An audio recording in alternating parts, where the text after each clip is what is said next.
नमस्कार दोस्तों, आज मैं आपको गणेश भगवान की कहानी सुनाने जा रही हूँ। प्रेम से बोलिए गणेश भगवान की जय हो। एक समय की बात है, एक नगर में श्यामलाल नाम का एक आदमी अपने पत्नी सुनैना के साथ रहता था। वह दोनों गणेश भगवान के परम भक्त थे। वह नियम से गणेश भगवान की पूजा अर्चना किया करते थे। वह लोग गणेश भगवान को अपना इष्ट देवता मानते थे।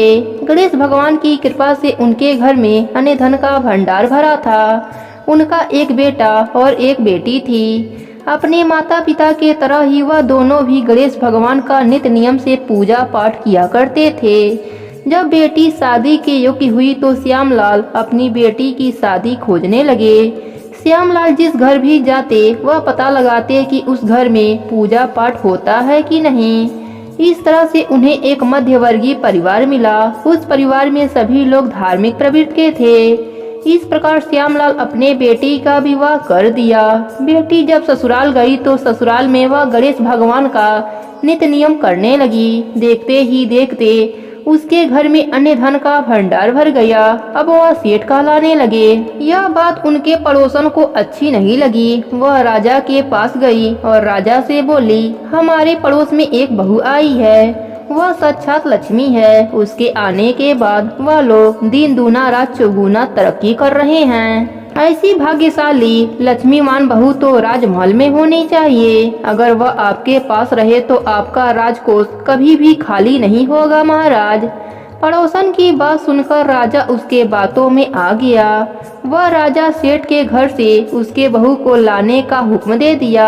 सिपाही आए और बहू को साथ चलने को कहे। बहू ने कहा, आप महाराज से कह दीजिएगा कि मैं 10 दिन के बाद आ जाऊंगी। इस प्रकार सिपाही राजमहल आकर राजा को बता दिए। राजा भी मान गया। बहू गणेश भगवान से प्रार्थना करने लगी, हे प्रभु, मेरी लाज आपके हाथों में है, आप मेरी रक्षा कीजिए।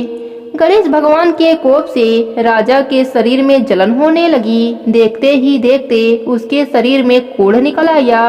वह अपना बहुत इलाज करवाया पर उसके शरीर से जलन समाप्त ही नहीं हो रही थी। फिर उसने पंडितों से इसका उपाय पूछा। तब पंडितों ने बताया कि आपने सत्य की बहू पर बुरी नजर डाली है। इस कारण से आपको गणेश भगवान सजा दे रहे हैं। फिर राजा पछताता हुआ सेठ के घर गया और बहू से क्षमा मांगने लगा और गणेश भगवान से भी क्षमा मांगी। इतना करते ही राजा का शरीर पहले के जैसा हो गया। राजा ने सेठ को बहुत सा धन दिया और पड़ोसन को सजा दी। गणेश भगवान की इतनी महिमा देखकर अब राजा भी नित्य नियम से गणेश भगवान की पूजा अर्चना करने लगा। गणेश भगवान की कृपा से उसके राज में रिद्धि सिद्धि का वास हो गया। हे गणेश जी महाराज, जैसे आपने बहू पर अपनी कृपा करी वैसे ही अपने सभी भक्तों पर अपनी कृपा बनाए रखना।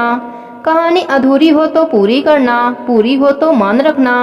प्रेम से बोलिए गणेश भगवान की जय हो। भोलेनाथ की जय हो। पार्वती माता की जय हो।